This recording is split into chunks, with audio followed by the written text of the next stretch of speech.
Many of you may remember the 22-year-old black young man by the name of Stephon Clark, who was shot and killed by the police, two police officers in Sacramento, California, March 18th of 2018.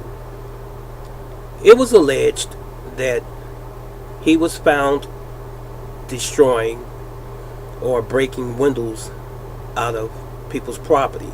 I believe it was cars that originally they said breaking windows out of cars, but they said breaking windows nevertheless. And they said this was all found out by a helicopter above that area that he was vandalizing these people's property. So the police arrived, and there was two police officers that arrived, and apparently Stephon was running and they was giving chase, and he wound up in the back of his grandmother's home in the yard, where the police stopped as well after the chase had ended. They were poised, the police officers, that is, around the corner of the house, peeping out. And so commands were shouted at him to show me your hands. And the next thing you hear is gun. And immediately after the police officer said gun, fire from their weapons erupted. He was hit 7 to 8 times, killing him. And they say they thought he had a gun, but it turned out to only be a cell phone. Well, ladies and gentlemen, this is March the 2nd, 2019. About a year later, short of maybe 2 weeks, but about a year later, breaking news came out today stating that the police officers were found not guilty of killing him. After autopsy done on his body, after reviewing information that he had in the form of text messages on his cell phone and on his computer and so forth, they have found that he had been seeking ways to commit suicide because he had been having some problems with his baby's mother. He has 2 children, or had 2 children, 2 boys. Now, this is my question. You had a toxicology result stating that he had marijuana in his system, alcohol in his system, and even cocaine in his system, and that he actually could have wanted to have the police kill him because he was studying this to find out how he could commit suicide, apparently because of the distress that he was going through with his baby's mother. Why did it take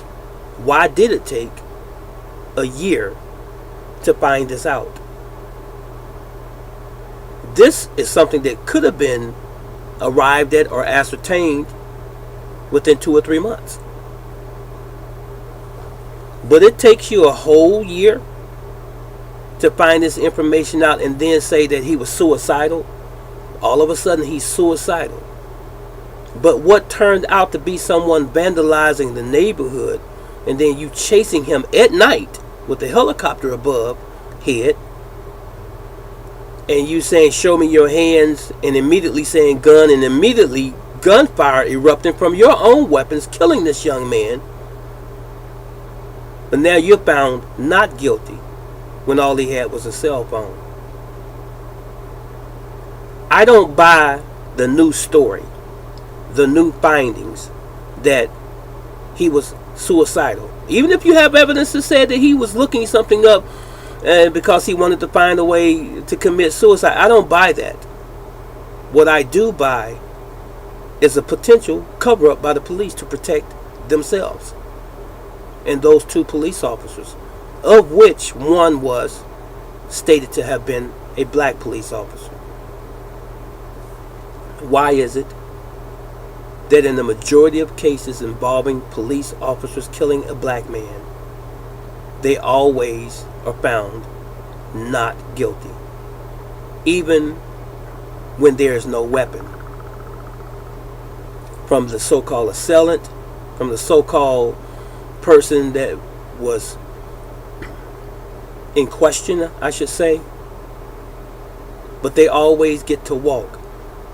Is the life of a black man that insignificant, that unimportant, that when you find out that he didn't have a weapon, you can still be found not guilty when he is not here any longer?